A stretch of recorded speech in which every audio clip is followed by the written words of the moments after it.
할렐루야. 우리가 일반적으로 인생을 말하면서 여행에 비교하곤 합니다. 왜 여행에다 비교를 할까? 생각해 보면은 아마 인생이 마치 여행을 오는 듯한 그런 모습과 비슷하기 때문이 아닐까 이렇게 생각을 해보고요. 중요한 것은 여행에는 늘 마지막이 있고 마무리를 해야 되고 집으로 돌아가야 되는 그러한 요소가 있지요. 그래서 아마 인생도 마무리를 해야 되고 언젠가는 집으로 돌아가야 되는 그러한 것이 인생이기 때문에 대부분이 아마 사람들의 인생을 여행에다 비교해서 이야기하지 않을까 이렇게 생각을 합니다. 맞습니까? 여행을 참 많이 하는 시절에 살고 있는 것 같습니다. 여러분 이런저런 여행을 하는데 여러분은 여행을 하면서 어떤 것들을 깨달으면서 또 어떤 것들을 생각을 하면서 여행을 하는지 모르겠습니다. 여행을 통해서 하나님께서 우리에게 주시는 음성들을 잘 들었으면 좋겠다라는 생각이 들어요. 일반적으로 여행을 할 때 여행을 잘 하려면은 몇 가지의 고려해야 될 부분들이 있지요. 잘 알듯이 여행하는 장소가 어디냐, 목표가 어디냐 이런 것들을 잘 알아야 돼요. 그래서 미리미리 우리가 가는 곳을 연구하고 생각하고 살펴본다면 여행을 훨씬 더 효과적으로 할 수 있습니다. 맞죠? 아무런 지식이 없이 그냥 따라다니다가는 여행이 아무런 의미가 없는 여행이 되기도 합니다. 여행을 할 때는 가이드의 말을 잘 들어야 돼요. 맞습니까? 오라는 시간에 와야 돼요. 장소에 있어야 돼요. 없으면 어떻습니까? 밥을 굶죠. 그리고 다른 사람들에게 원한을 사기도 합니다. 이런 것들을 잘 이렇게 지켜서 디렉션을 따라서 여행을 해야 돼요. 그래야 본인도 즐겁고 다른 사람도 즐겁게 합니다. 여행에 있어서 가장 중요한 것은 마무리를 잘하는 거라고 저는 생각이 되어져요. 여행을 해보셔도 알겠지만 다 여행에는 끝이 있습니다. 그런데 그 끝이 좋아야 돼요. 끝이 좋아서 기분 좋게 집으로 돌아가야 돼요. 끝이 좀 애매해가지고 약간 찜찜하면은 그 여행 자체가 사실은 어떤 면에서는 별로 그렇게 즐겁지 않은 여행 이렇게 되기가 쉽습니다. 이런 내용들을 하나하나씩 살피면은 우리가 여행을 통해서 인생에 배울 것들이 참 많다 이런 생각을 해보게 됩니다. 오늘 성경 본문은 우리에게 이런 인생을 생각하게 하는 그러한 흥미로운 것들을 이야기를 하고 있습니다. 오늘 성경의 본문의 핵심적인 내용들을 제가 주제에다가 그대로 썼습니다. 여러분 주제가 뭐죠? 다 같이 읽어볼까요? 시작. 하나님 나라와 예수님의 재림. 제가 다른 표현을 할까 하다가도 제가 이 단어를 그대로 쓰는 것이 좋겠다라는 생각이 들었어요. 왜? 여러분들이 이 개념을 정확히 아는 것이 무엇보다도 중요하니까. 오늘은 하나님의 나라와 예수님의 재림에 대한 이야기를 하려고 합니다. 오늘 성경 본문이 그렇게 이야기를 하고 있어요. 마치 여행을 하는데 우리가 가는 곳이 하나님의 나라고 마치 여행을 하는데 우리가 여행을 끝내야 될 시점이 있는데 그것은 마치 예수님의 재림과 같은 그러한 이제 이미지가 들어있는 것이 오늘 이 본문입니다. 그래서 이 이미지들을 좀 생각하면서 주님께서 우리에게 주시는 음성을 들었으면 좋겠다 싶습니다. 우선 좀 내용을 좀 살펴보면은 흥미롭게 내용이 진행이 됩니다. 여러분이 한번 20절을 볼 수 있기를 바랍니다. 성경을 보면서 저를 좀 따라왔으면 좋겠습니다. 여기에 등장하는 인물이 누굽니까? 바리새인들입니다. 바리새인들이 하나님의 나라가 어느 때에 임합니까? 라고 묻습니다. 여러분 이 내용을 보면서 뭘 유추할 수 있어요? 바리새인이라는 사람들은 하나님의 나라를 알았어요? 몰랐어요? 알았어요. 하나님의 나라의 개념이 있었어요. 어떻게 이 사람들이 이런 하나님의 나라의 개념을 가지고 있었지? 그런데 어찌됐든 그들이 이 개념을 가지고 있었어요. 하나님의 나라라는 개념. 이스라엘이라는 나라, 로마라는 나라에 대한 개념을 가지고 있는 것은 자연스럽다고 생각해요. 그런데 하나님의 나라의 개념을 저들이 어떻게 알았지? 어찌됐든 저들이 하나님 나라의 개념을 가지고 있었어요. 그러면서 저들이 하나님 나라에 대해서 어떻게 생각하는가 하면은 어느 때에 임합니까? 하나님 나라가 있긴 있는데 아직 오질 않았는데 그 나라가 언제 어느 때 이곳에 옵니까? 라고 묻는 것이에요. 자, 이들은 하나님의 나라를 일정한 시간에 오는 것으로 그렇게 이해를 하고 있었던 것이죠. 이런 질문에 대해서 예수님께서 대답을 합니다. 예수님께서 뭐라고 이야기를 하는가 하면 여러분 다 같이 빨간 글씨로 되어 있는 거 한번 읽어볼까요? 시작. 하나님의 나라는 볼 수 있게 임하는 것이 아니요 계속해서요 또 여기 있다 저기 있다 하고도 못하리니 하나님의 나라는 너희 안에 있느니라. 참 재밌는 답이에요. 언제 이루어집니까? 라고 이야기를 했으면 언제 올 거다 이렇게 이야기를 하셔야 되잖아요. 예수님이 그렇게 대답을 하지 않아요. 예수님이 하나님의 나라는 볼 수 있게 임하는 것이 아니다 라고 이야기를 해요. 예수님이 의도가 있었던 거죠. 너희들이 지금 묻는 질문은 하나님의 나라를 잘 모르고 하는 질문이야. 그러면서 예수님이 하나님의 나라에 대해서 다시 설명을 하고 정확하게 알려줘야 될 필요가 있다고 싶어져서 예수님이 의도하는 대로 답을 하면서 끌고 가는 거예요. 맞습니까? 그 의도를 잘 이해할 수 있겠어요? 네. 여러분도 그렇잖아요. 누구랑 대화하는데 다른 사람이 영 잘 모르는 대화를 하면은 여러분들 어떻게 대답을 해요? 예. 그 앞에서 너 왜 이렇게 모르냐고 싸워요? 예? 너 진짜 모르네? 이래요? 그러지 않죠. 왜냐하면 그 사람 자존심도 세워줘야 되니까. 그러나 그 이야기를 이야기하지 않고, 왜냐하면 그 이야기를 하려면 너 모른다고 이야기를 해야 되니까 이야기를 하지 않고, 아니야 이런 부분이 있어. 하나님의 나라는 오늘 이야기한 것처럼 볼 수 있게 임하는 거예요. 때를 이야기를 하지 않고 볼 수 있게 임하는 것이 아니야 라고 대화의 방향을 바꾸잖아요. 그렇죠? 그게 지혜로운 사람 아닙니까?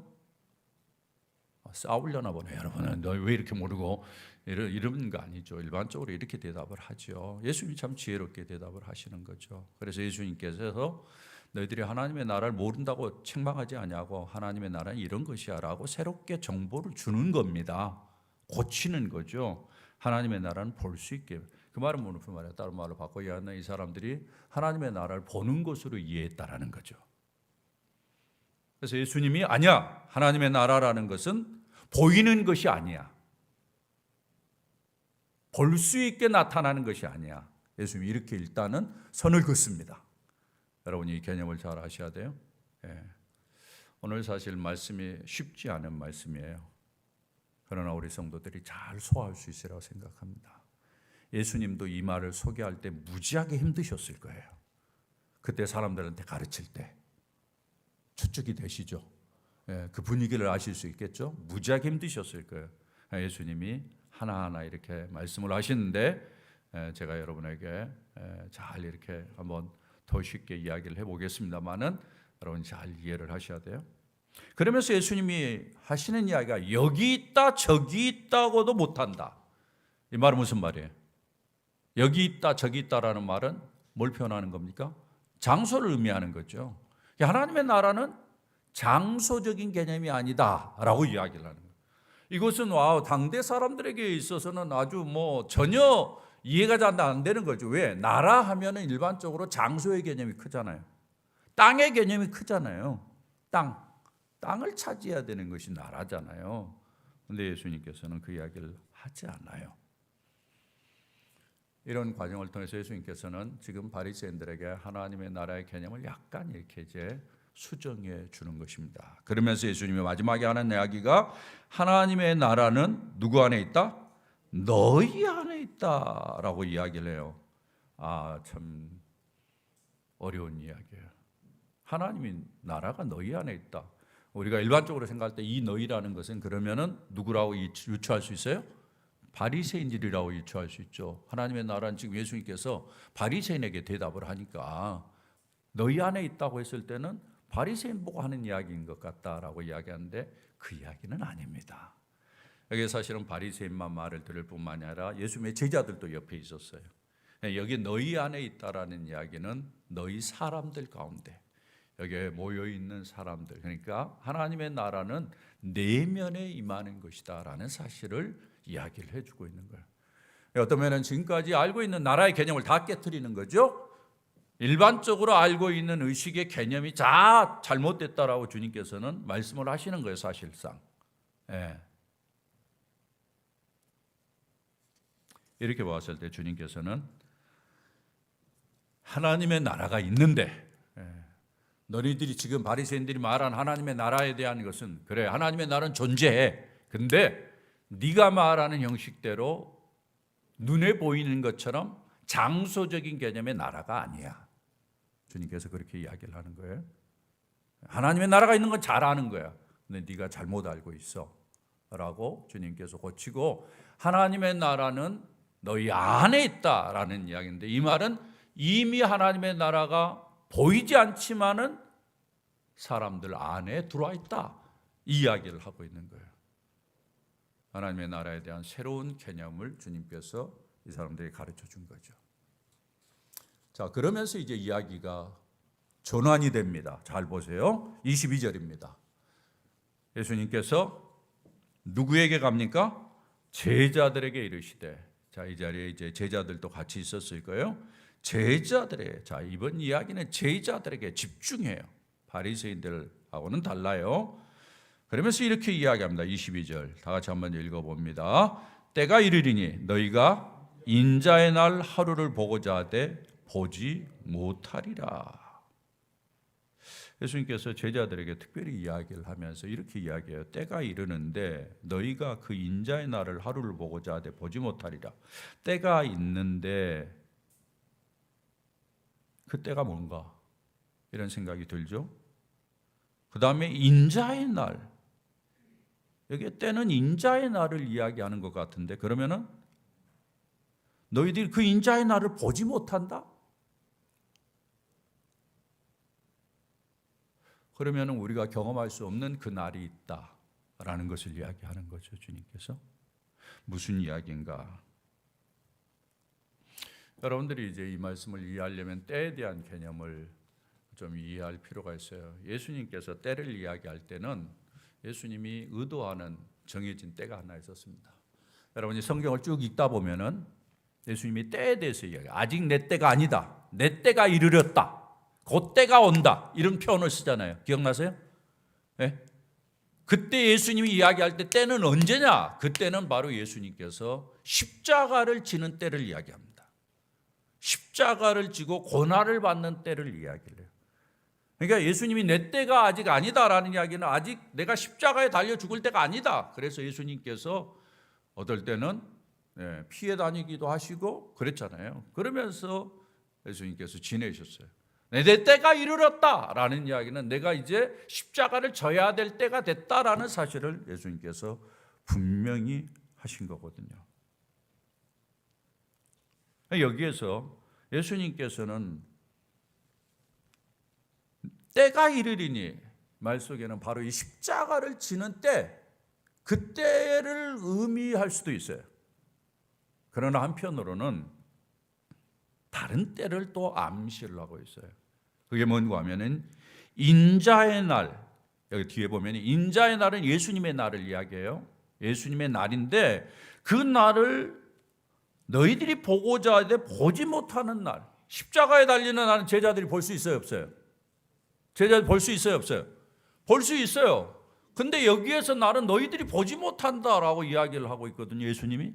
자, 그렇다면 제자들이 볼 수 없는 날, 한 날, 그 인자의 날은 어떤 날을 이야기하느냐? 어떤 날을 이야기하는 거예요?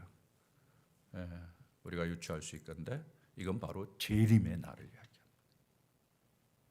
예수님께서 다시 오시는 날을 이야기하시는 거죠. 그러면서 그 날과 관계해서 이제 23절에 보면은 사람들이 이런저런 이야기를 할 것이다. 예수님이 여기 있다 저기 있다 그렇게 이야기할 거지만은 너희는 따라가지 말라. 그렇게 이야기를 하고 24절에는 번개가 하늘 아래 쪽에서 번쩍이어 하늘 아래 저쪽까지 비침까지 인자도 자기 날에 그러하리라. 그러니까 마지막 재림의 날에는 번개가 쳐서 모든 사람들이 그 번개를 보듯이 예수님이 다시 오시는 그 날을 모든 사람이 볼 것이다 라고 이야기를 하는 것입니다. 그러니까 예수님께서는 재림의 날을 이야기를 하면서 하나님의 나라와 재림의 날을 연결해서 이야기하면서 이 재림의 날이 언젠가 오게 될 것인데 너희들이 생각하는 것과는 좀 더 다른 모습으로 다올 것이다, 이렇게 이야기를 합니다. 그러면서 계속해서 주님께서는 이제 그 날을 마치 여러분이 보면은 오늘 26절에 노아의 때, 그 다음에 28절에 보면 롯의 때, 성경에 노아의 때가 있죠. 노아의 방주, 여러분이 물로 멸망하는 거, 롯의 때, 여러분 소돔과 고모라 불로 멸망하는 거, 그 때를 이제 비교해서 이야기를 하고 있습니다. 그리고는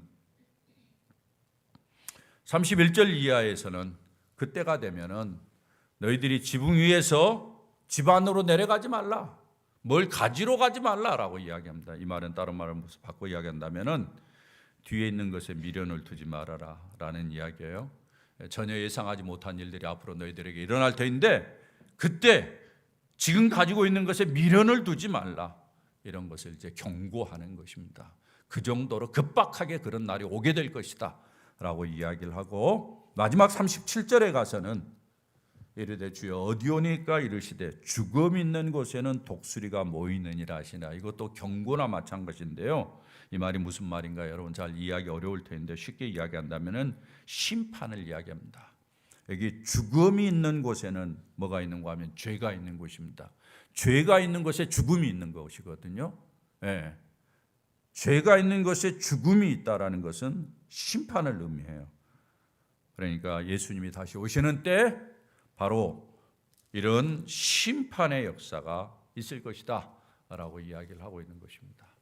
그러니까 오늘 내용을 보면은 먼저 하나님 나라에 대해서 이야기하면서 하나님 나라에서 잘못된 개념들을 수정해 주시고, 또 하나님 나라의 관계에서 재림, 예수님의 재림에 연결을 시키면서 지금 이야기를 하면서 그 재림을 준비할 것을, 그 재림이 심판을 동행하게 되기 때문에 그 재림을 유념하면서 살 것을 여기 이제 제자들에게 가르치고 이렇게 경고하고, 또 그들이 알고 있는 개념을 이렇게 보완해주고 수정해주는 그런 모습으로 주님께서 오늘 이야기하는 내용입니다. 자, 이 말씀을 통해서 주님께서 이 시대를 살고 있는 우리들에게 주시고자 하는 말씀이 무엇인가? 자, 중요한 것은 이제 주님이 나에게 주시는 말씀이 뭐냐? 지금 오늘 여러분이 가지고 있는 주보에 설교를 메모할 수 있는 용지가 있는데요. 거기에 이제 3번 문제를 보면은 제가 4가지를 정리했습니다. 여러분이 한번 볼 수 있기를 바랍니다. 이 내용들은 여러분들이 주의 깊게 보시고 잊지 않아야 됩니다. 이 땅을 살아가는 우리들, 마치 여행을 오는 듯하게 이 땅에서 이제 언젠가는 마무리를 지어야 될 우리들, 우리가 무엇을 생각하면서 살아야 될지, 어떤 의식을 가지고 살아야 될지를 잘 이야기해 주는 중요한 내용입니다. 여러분, 첫 번째, 우리 다 같이 한번 읽어보겠습니다. 같이 읽습니다. 하나님의 나라는 이미 우리 안에 있다. 우리는 하나님의 나라를 살고 있다. 여기에 키워드가 있습니다. 뭡니까? 하나님의 나라라는 것이요. 하나님의 나라는 앞에서 이야기한 것처럼 보이는 것이 아니에요. 보이지 않는 것이에요. 하나님의 나라는 하나님이 통치하는 것이에요. 하나님이 다스리는 것이에요. 그 하나님의 다스리는, 하나님이 지배하는 그 나라가 임했기 때문에 하나님의 말씀을 잘 들으면서 하나님의 통치를 잘 받고 하나님의 지배를 잘 받는 그런 의식을 가지고 그 하나님 나라의 원리를 따라서 인생을 살아야 된다라는 것을 먼저 이야기를 해주고 있습니다. 오늘 성경에 보면 이 하나님 나라라는 주제를 이야기를 하는데, 이 하나님 나라라는 주제는 성경의 중요한 주제 중에 하나입니다. 구약에서부터 신약을 보면 성경에 아주 중요한 주제들이 몇 개 흘러요. 하나는 하나님의 나라라는 거고, 하나는 언약이라는 주제예요. 예, 아브라함과 약속을 하잖아요. 언약에 맺은 약속. 예, 모세와 약속을 하잖아요. 그 약속이 성경에 면면히 쫙 흘러갑니다. 예. 그래서 성경을 보면 이게 하나님 나라는 주제라는 보는데 사실은 하나님 나라는 예수님 때만 있었던 것 아닌가 이렇게 생각할 수 있는데 그 전부터 하나님의 나라의 개념이 있었다는 것입니다. 누가복음 13장 28절에 보면 이런 말씀이 있습니다. 너희가 아브라함과 이삭과 야곱과 모든 선지자는 어디에 있고? 하나님 나라에 있고. 아브라함 때 무슨 하나님 나라에 대한 개념이 있었습니까? 하나님 나라에 대한 이야기가 있었습니까? 근데 누가가 이야기하기를 아브라함이 어디에 있다? 하나님 나라에 있다라는 거예요. 그러면 무슨 말이에요? 아브라함이 살았을 때도 이미 하나님 나라는 존재했다라는 거예요. 우리는 잘 몰라서 그렇지. 하나님 나라가 그때도 있었다라는 것을 이야기를 해주고 있습니다. 구약 성경에 보면 이 하나님 나라를 시사하는 말씀들이 쭉 있는데요. 역대상 17장 21절에 보면은 보세요. 땅의 어느 한 나라가 주의 백성 이스라엘과 같으리까. 여기에 한 나라 주의 백성이라는 말을 써요. 그 다음에 하나님이 자기 백성을 구속하시려고 여기에 자기 백성. 이 말은 무슨 말이에요? 나라, 백성. 이건 나라의 개념을 담고 있다고요. 예. 우리가 이야기를 안 했지만은 이미 구약 성경에 이미 나라의 개념이 들어 있어요. 하나님이 그 백성을 만드시고 그 나라를 이끌어 오시는 것을 보여주고 계세요. 사무엘상 8장 7절에 보면 이런 말씀이 있습니다. 여호와께서 사무엘에게 이르시되 백성이 내게 한 말을 다 들으라. 백성이 한 말이 뭐죠? 우리에게 뭐예요? 왕을 달라라는 이야기예요. 백성들이 왕을 달라고 이야기를 했어요. 그것에 대해서 하나님이 하는 이야기예요. 이는 다 같이 한번 읽어봅니다. 그들이 너를 버리며 아니요 나를 버려 자기들의 왕이 되지 못하게 함이니라. 이 말은 무슨 말이에요? 이전까지 하나님이 이스라엘 백성이 뭐가 됐다는 이야기예요? 왕이 됐다는, 왕으로 대신을 다스렸는데 새로운 왕을 달라는 이야기예요. 그러면 하나님 왕으로 제낀다는 이야기죠. 왕에서 제껴버리고 또 다른 왕을, 그래서 사울의 왕을 세우잖아요.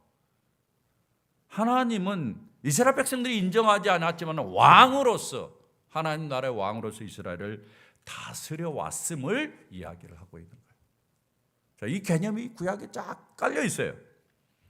그리고는 역대상 17장 11절 12절에 보면 아주 흥미로운 대목이 하나 있습니다. 이렇게 이야기를 합니다. 내 생명의 연한이 차서 내가 조상들에게로 돌아가면, 여기 누구를 이야기하는 거니? 다윗을 이야기해요. 다윗이 조상들에게 돌아가면 뭐예요? 죽으면, 네가 세상을 떠나면, 그 다음에 읽어볼까요? 시작. 내가 내 뒤에 내 씨, 곧 내 아들 중 하나를 세우고 그 나라를 견고하게 하리니. 자, 다윗의 아들이 누구죠? 솔로몬이죠. 근데 솔로몬의 나라가 견고했어요? 아니죠. 솔로몬의 나라가 어떻게 됐어요? 두 개로 쪼개졌죠. 견고하지 않았어요. 그렇다면 이 말씀은 누구를 가리켜서 한 말인가? 이 말씀은 바로 예수 그리스도를 가리켜서 한 말이에요. 예수 그리스도를 통해서 이루실 하나님의 나라의 견고함에 대해서 이야기를 하는 거예요. 그 나라가 견고해서 영원할 것이다 이야기를 하는 거거든요. 역대상 17장 14절에 보면은 내가 영원히 그를 내 집과 내 나라에 세우리니, 보세요. 내 집과 내 나라에 세우리니, 그를, 여기 그는 예수 그리스도를 이야기하는 거예요. 그의 왕위가 영원히 견고하리라. 결국은 예수님을 통해서 이루실 하나님의 나라를 다윗을 세우면서도 주님께서 그림을 그렸던 거죠. 그러니까 다윗 왕을 세우고 다윗 왕을 이끌어가면서도 하나님께서는 멀리 예수님을 내다보는 거예요. 그래서 우리가 예수님을 가리켜서 다윗의 자손 예수여 이렇게 이야기하잖아요. 다윗의 자손 예수여라는 이야기는 바로 그 이야기예요. 그 말은 무슨 말인 거예요? 예수 그리스도를 통해서 하나님의 나라를 이제는 하나님이 쭉 품고 오셨는데 그 나라가 어떤 나라인지를 보여줄 것이다라는 이야기.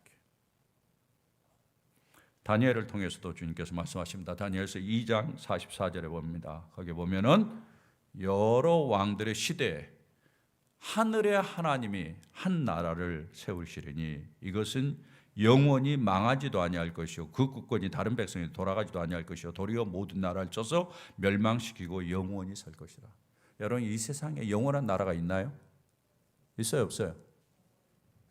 대한민국이 영원할까요? 영원했으면 좋겠죠. 영원하지 않습니다. 이 땅에 영원한 건 없습니다. 영원한 나라를 세우겠다라고 하셨는데 그건 누구를 지칭하느냐? 다니엘. 이때가 지금 언제? 이스라엘 백성들이 포로로 살 때예요. 바벨론의 포로가 됐어요. 포로가 돼서 나라가 없어. 근데 하나님께서 다니엘에게 내가 나라를 주는데 그 나라는 영원히 살 것이다. 오히려 다른 나라를 멸망시킬 것이다. 이렇게 이야기를 하고 있는 거예요. 그러면 지금 이 다니엘에게 하나님께서 예언한 이 나라는 무슨 나라라는 것이 이게 예수님을 통해서 이루어질 하나님의 나라를 이야기하고 있는 거예요. 사실 그래서 이스라엘 백성들에게는 이 의식이 잠재적으로 깔려 있었어요. 그래서 앞으로 하나님의 나라가 올 것이다 라고 생각한 거예요. 그래서 바리새인들도 그 나라를 생각했던 거예요. 그래서 바리새인들이 그 나라가 언제 옵니까? 라고 질문을 했던 거예요. 여러분이 성경에 보면은 마가복음 15장 43절에 아리마대 사람 요셉이라는 사람이 나와요. 누구죠? 예수님의 십자가를 정리해 준 사람이 예수님 시신을 정리하죠. 그 사람이 빌라도에게 들어가서 예수의 시체를 달라고 했어요. 그런데 그 사람에 대한 소개입니다. 뭐라고 이야기합니까? 이 사람은 존경받는 공회원이요. 그 다음에 하나님의 나라를 기다리는 자라. 어떻게 이 이야기가 가능할까요? 바로 이런 구약의 배경 때문에 이스라엘 백성들은 하나님의 나라에 대해서 생각을 하고 있었던 거죠. 이렇게 해서 하나님의 나라가 계속 이어져 온 거예요. 그래서 예수님이 딱 오셔서 하시는 이야기입니다. 마가복음 1장 15절에 보면은 이르시되 뭐라고 이야기가 다 같이요? 때가 찼고 하나님의 나라가 가까이 왔으니 회개하고 복음을 믿으라 하시더라. 여기에 때가 찼고 때가 나오잖아요. 예수님의 때예요. 지금 예수님의 때, 그 나라가 이루어지는 때예요. 그 때가 이 하나님의 나라가 이 땅에 임했다라는 거죠. 그러면서 누가복음 11장 20절에 보면 이렇게 이야기합니다. 그러나 내가 만일 하나님의 손을 힘입어 뭐라고 이야기해요?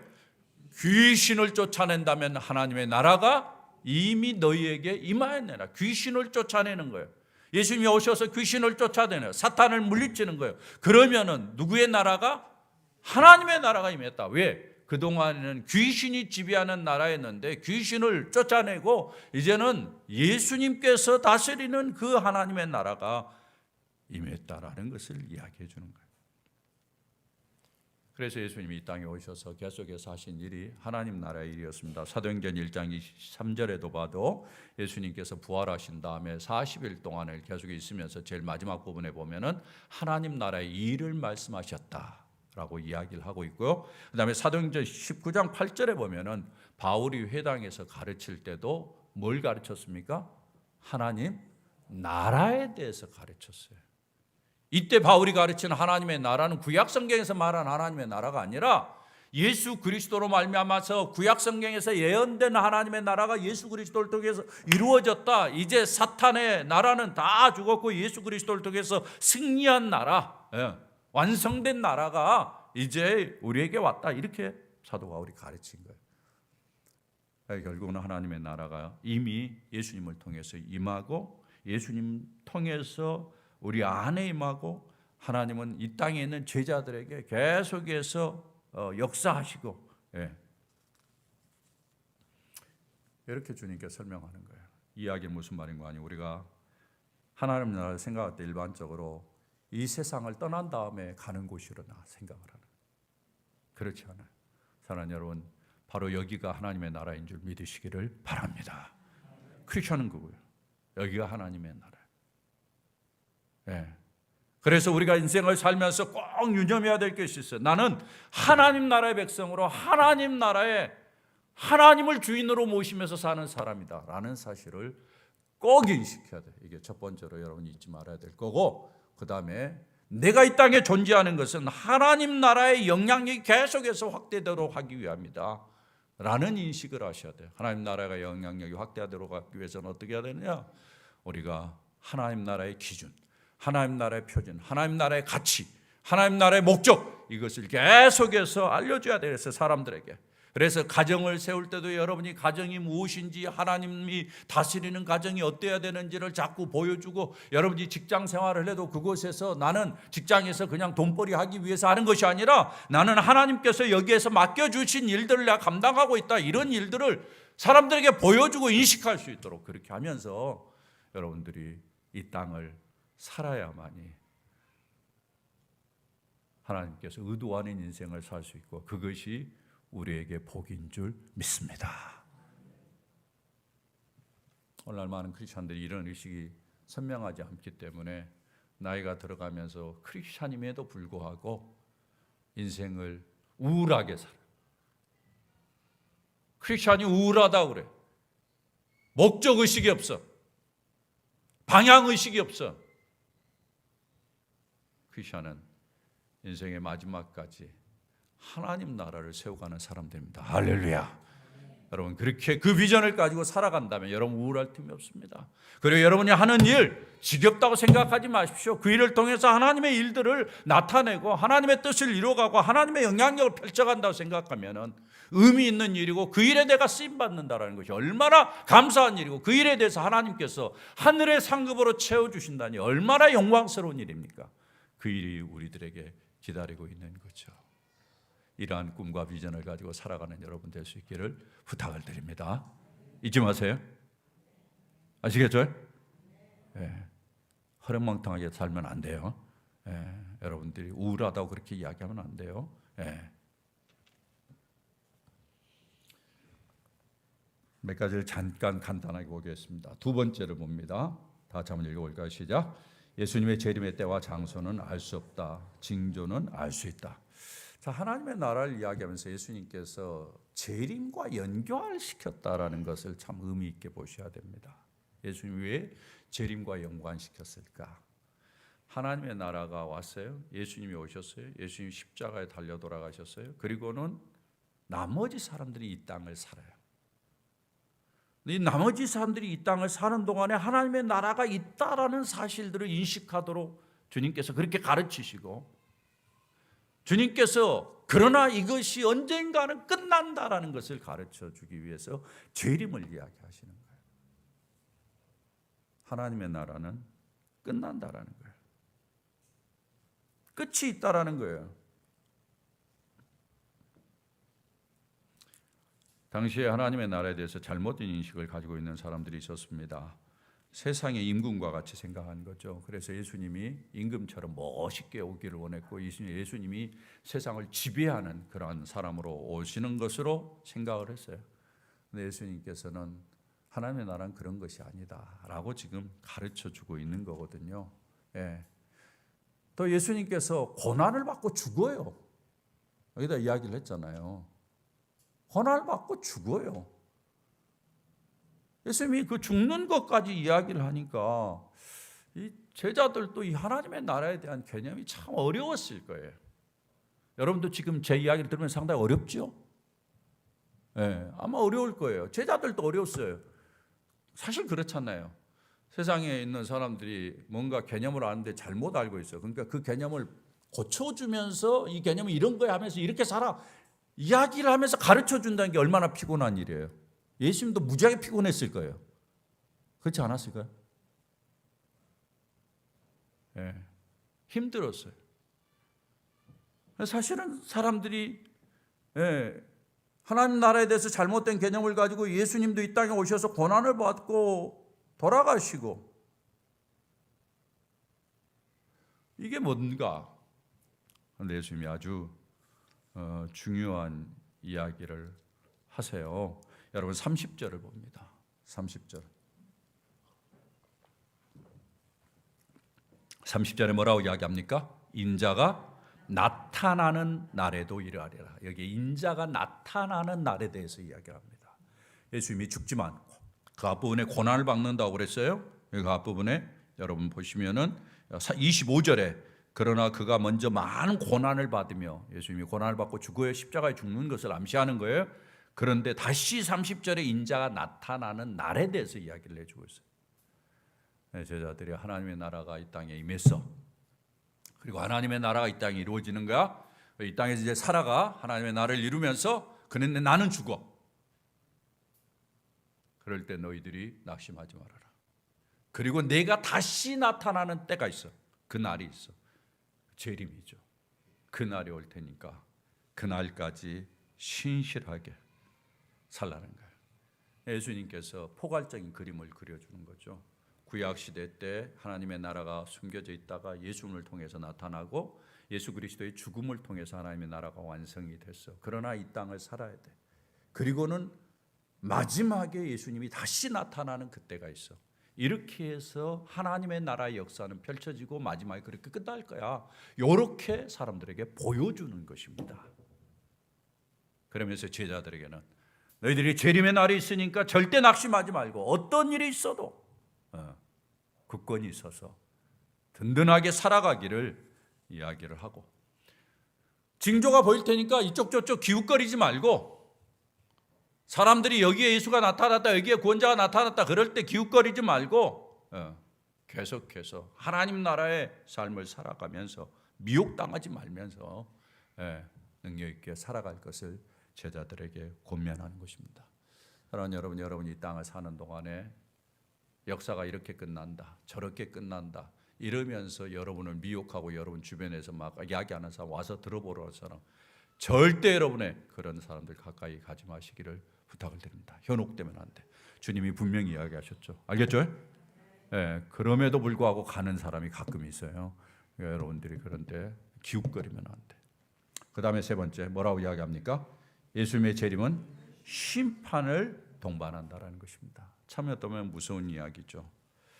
키워드가 뭡니까? 심판이에요. 심판. 여러분 27절부터 예수님께서 계속해서 이야기하는 것이 거예요. 재림을 이야기하잖아요. 지금 22절부터 시작해서 재림을 이야기하면서 주님이 27절에 노아의 때를 이야기합니다. 27절 하반절에 보면 홍수가 나서 그들을 다 멸망시켰다라고 이야기하고요. 28절 롯의 때도 이야기합니다. 29절에 가보면은 불과 유황이 비오듯 하여 그들을 멸망시켰다라고 이야기합니다. 33절에 보면은 자기 목숨을 보존하고자 하는 자는 잃을 것이요 잃는 자는 살리라 이렇게 이야기를 하고요. 그 다음에 34절 35절에 보면은 하나는 데려감을 얻고 하나는 버려둠을 당할 것이다 이런 이야기가 오고요. 37절에 보면은 죽음이 있는 곳에는 독수리가 모인다. 이 이야기는 전부 다 뭘 이야기하는 거예요? 심판을 이야기하는 거예요. 흥미로운 사실을 하나 볼 수 있어요. 예수님의 재림의 때는 분명히 심판의 때입니다. 여러분 기억하세요. 심판의 때. 그런데 동시에 이 때는 구원의 때입니다. 뭘 이야기해 주는 거 아니에요? 노아를 봐도 사람들에게는 무슨 때예요? 심판의 때지만 노아의 가족을 위해서는 무슨 때예요? 구원의 때죠. 롯을 봐도 롯의 주변에 있는 모든 사람들에게는 심판의 때지만 롯을 위해서는 무슨 때입니까? 구원의 때. 말세가 예수님이 재림하신다는 모든 사람에게는 심판의 때일 거예요. 그러나 우리에게는 구원이 완성되는 때는 줄 믿습니다. 그걸 주님이 보여주는 거예요. 그런데 여기 성경에 보면은 이때에 사람들이 먹고 마시고 일상의 삶을 살거든요. 근데 심판을 당했다고 이야기해요. 사람들이 그렇게 불평할 거예요. 나는 일상을 살았는데 왜 심판입니까? 이렇게 불만할지 모르겠어요. 근데 우리가 한 가지 놓치지 않아야 돼요. 노아의 때도 그렇고 롯의 때도 그렇고 하나님께서 세상을 멸망시키기로 작정을 하고 계속해서 경고를 했음에도 불구하고 사람들이 일상을 살면서 그걸 들었어요? 안 들었어요? 안 들었어요. 그래서 심판을 당한 거예요. 오늘날도 마찬가지예요. 주님께서 오늘날 어떤 면의 역사를 남겨놓은 이유 중에 하나는 이 땅에 많은 사람들이 구원받고 예수님 앞으로 돌아오도록 하기 위한 거예요. 하나님 나라의 백성들이 되도록 하기 위한 거예요. 이 일을 위해서 하나님의 말씀을 통해서 경고하고 심판이 있다라는 것을 경고해요. 그 일을 위해서 있는 거예요. 근데 사람들이 듣지 않아요. 그 듣지 않는 것에 대해서 주님이 어떻게 하신다? 심판하신다는 거예요. 혹시라도 여러분 가운데 아직도 예수님을 제대로 믿지 못하는 분이 있다면 예수님 잘 믿으시고 구원의 반열에 서는 은혜가 있기를 주의 이름으로 부탁을 드립니다. 아울러서 우리가 주변에 있는 사람들이 계속 예수 믿으라고 하는 이유는, 하나님 나라의 백성이 되도록 하는 이유는 예수 믿고 이 심판의 때가 있기 때문에 이 심판에서 벗어나서 구원의 자리에 들어가기 위해서는 바로 예수 제대로 믿어야 된다는 것을 우리에게 보여주는 거예요. 그런 면에서 우리는 사실은 우리 주변에 있는 사람들이 계속해서 심판을 이야기하고 사람들로 하여금 예수 그리스도의 제 이름으로 말하여 역사가 끝나는 것을 이야기하고 그들을 구원받도록 부지런히 움직여야 될 것을 오늘 말씀을 통해서 이야기하는, 이 제자들에게 하는 이야기예요. 그래서 예수 제대로 믿는 제자들은 이런 사명감을 가지고 이 땅을 살아야 됩니다. 마지막입니다. 다 같이 읽어봅니다. 시작. 하나님의 나라는 예수님의 제 이름으로 연결되고 완성된다. 자, 보세요. 우리가 예수님께서 이렇게 재림을 이야기하는 이유가 있어요. 앞에서 제가 잠깐 이야기한 것처럼 역사의 흐름을 보라는 거예요. 제가 여행으로 인생을 비유를 했어요. 여행을 볼 때 여러분이 스케줄을 받을 거예요. 스케줄을 받으면 어떻게 시작을 해서 어떤 과정을 거쳐서 돌아봐야 될 것이 어디고 마지막에 어떻게 해서 돌아올 것이다라는 스케줄이 있잖아요. 결국은 집으로 완전하게 돌아오는 거예요. 우리의 인생에도 스케줄이 있어요. 여러분, 인생은 그냥 이 땅에 주어진 것이 아닙니다. 인생은 아무런 목적이 없이 그냥 되는 대로 살다가 가는 것이 아니에요, 여러분. 인생엔 하나님의 스케줄이 있어요. 하나님이 우리를 이 땅에 하나님의 나라를 위해서 보내시고 곳곳에 두시면서 하나님의 나라를 보도록 만들고 이 땅에서 이것저것 하나님의 나라와 관계된 일들도 하게 만들고 그러면서 이 땅에서 살도록 하신 다음에 마지막에 어떻게 가는지를 보라는 이야기예요. 그걸 보고 살라는 이야기예요. 아무런 의식 없이 살지 말고 죽지 못해서 사는 어리석은 사람 되지 말라는 거예요. 크리스천임에도 불구하고 그렇게 사는 사람이 얼마나 많은지 몰라요. 목적의식을 가지고 살라네요. 그리고 가는 방향을 가지고 살라는 이야기예요. 재림의 때가 있다. 낙심하지 말아라. 좌절하지 말아라. 내가 다 갚을 것이다. 내가 구원할 것이다. 여러분 이 땅을 살면서 낙심하지 마십시오. 좌절하지 마십시오. 주님이 재림하시는 날 주님이 우리를 구원으로 갚아주시고 구원의 영광으로 채워주시라 저는 믿습니다. 그 꿈을 가지고 그 그림을 가지고 인생을 살라는 이야기예요. 사랑하는 여러분, 사탄은 계속해서 이런 그림이 흐트러지도록 만들어요. 이 그림이 안 보이도록 만들어요. 그래서 우리의 인생을 망가뜨립니다. 그래서 예수 잘 믿어도 망가질 가능성이 있어요. 여러분이 그렇게 망가지지 아니하고 마지막 재림의 때를 늘 그려보면서 그 구원의 날을 상상하면서 내게 주어진 하나님 나라의 영광을 누리면서 하나님의 말씀을 잘 순종해서 하나님의 뜻을 이루어가고 하나님의 통치가 이 땅에 점점 더 펴지면서 심판을 받는 사람이 좀 적으면 좋잖아요. 하나님의 심판이 사람들에게 미치지 않도록 우리가 역할들을 하면서 의미 있게 살아가면 하나님이 마지막에 우리를 보고 잘했다, 수고했다, 참 격려하시며 칭찬하시라 저는 믿습니다. 그런 모습으로 인생 살아가는 우리 모두가 될 수 있기를 주의 이름으로 축원합니다.